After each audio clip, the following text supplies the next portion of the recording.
Sa patuloy na pagbagsak ng ating mga dating Pinoy World Champion, ay may mga bagong sibol naman dirigmang Pinoy na maaaring magtuloy ng legasiya ng boxing para sa ating bansa. Isa dito ay ang tubong General Santos na si Roderick Bautista. Marahil ang iba sa inyo ay ngayon lamang narinig ang pangalan na ito. Kaya naman, ito na ang tamang pagkakataon upang makilala ninyo ang batang ito.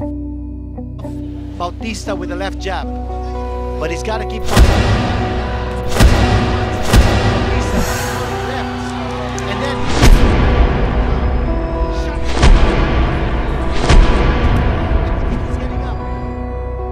Mahusay ang batang ito mga brad at matindi makipaglaban. Ito ay naglalaro sa flyweight division. Sa edad na 21 anyos, ito ay may kasalukuyang kartada na 8 wins, 6 all by way of knockout at wala pang talo. Bagamat puro sa Pilipinas palang lumalaban ng batang ito, ay pumukaw na kagad ng atensyon ang lakas ng mga kamao nito sa mundo ng boxing. Taong 2022 nang mag-debut ito at sa ikalawang laban nito noong 2023 ay nagpasiglab kagad ito sa pamamagitan ng round 3 knockout victory kontra kay JR Sandrino. Making his first appearance as a pro and he continues to pummel Sandrino.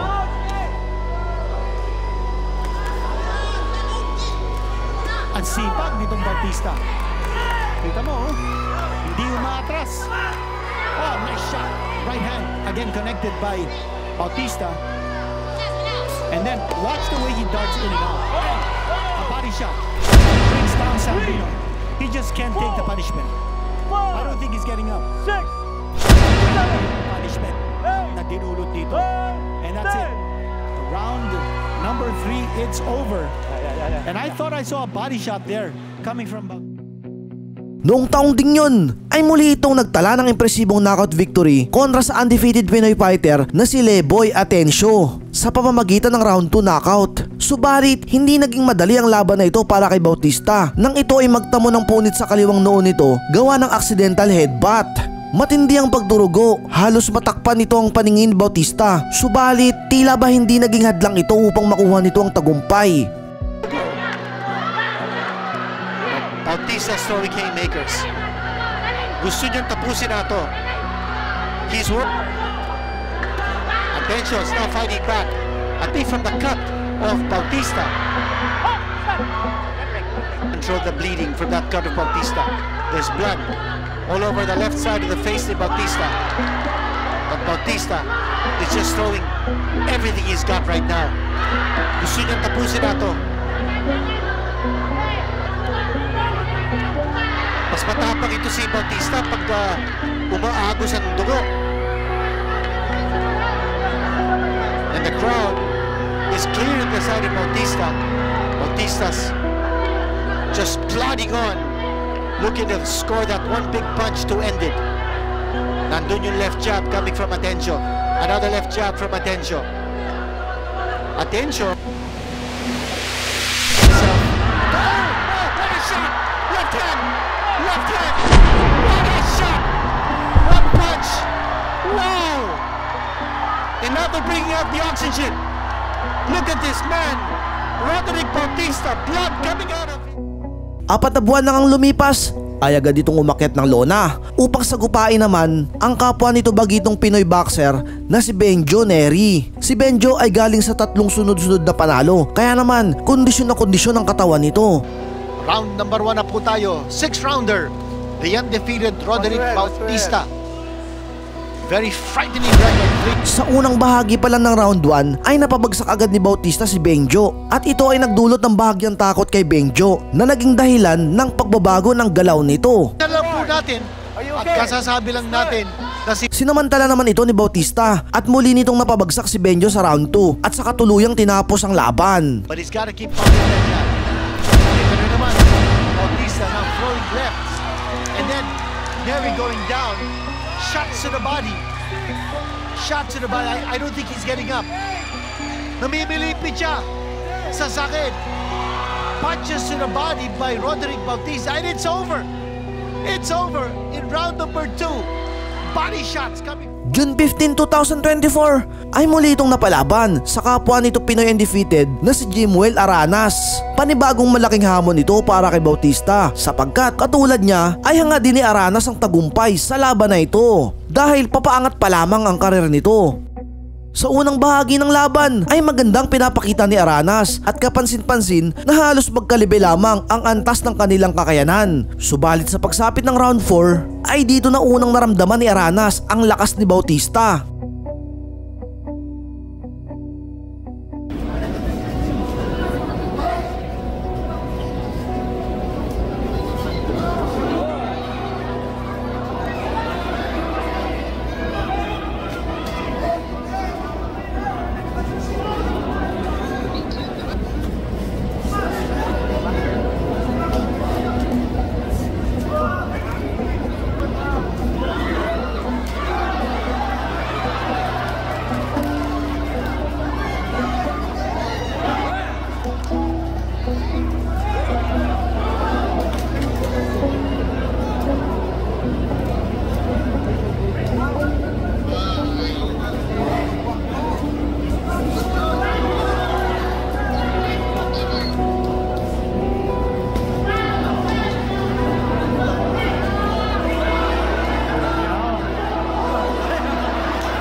Sa pagsapit ng round 5 ay muling bumagsak si Aranas at inakala ni Bautista na matatapos na sa round na ito ang laban. Subalit dito mo talaga kabibiliban ang dugo ng isang Pinoy na mandirigma nang magawa pa nitong maitawid ang round 5.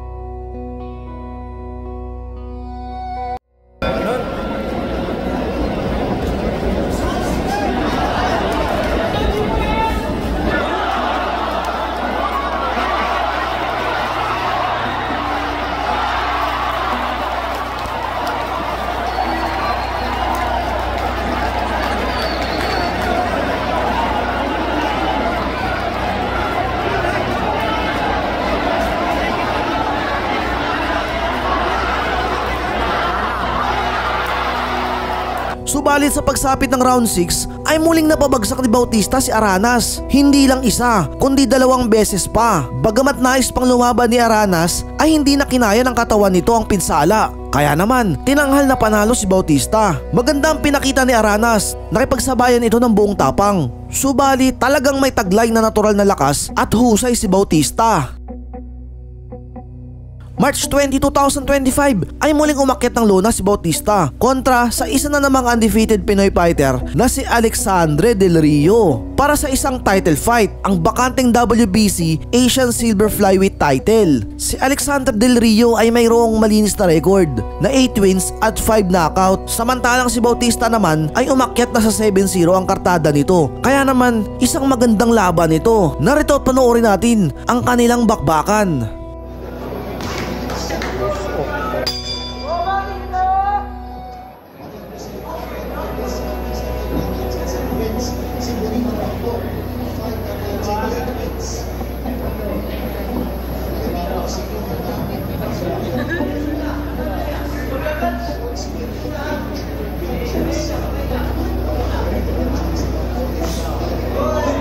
Patay ka na. Patay ka na.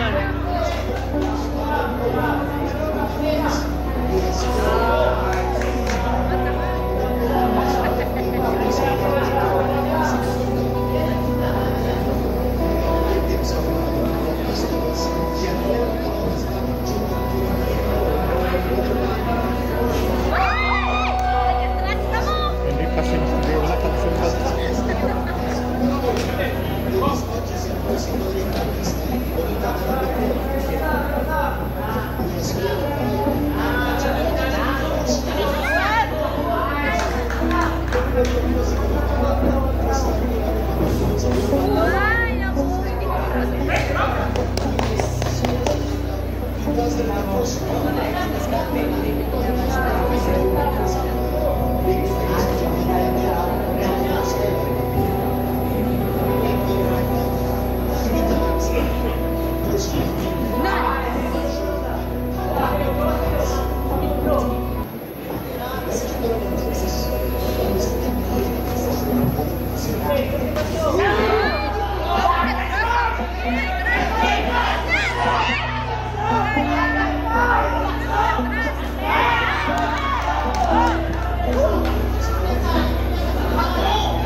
Anong masasabi nyo sa batang Pinoy fighter na ito mga brad? Solid ba ang galaw nito para sa inyo? May potential kaya ito para maging isang world champion? Para sa akin ay oo. Ano sa tingin mo? Pag-usapan natin yan sa comment section. Kung nabitin ka naman sa ating video ay inaanyayahan kitang mag-subscribe at pindutin ang bell button para updated ka sa mga kalidad na boxing topic. Maraming salamat po.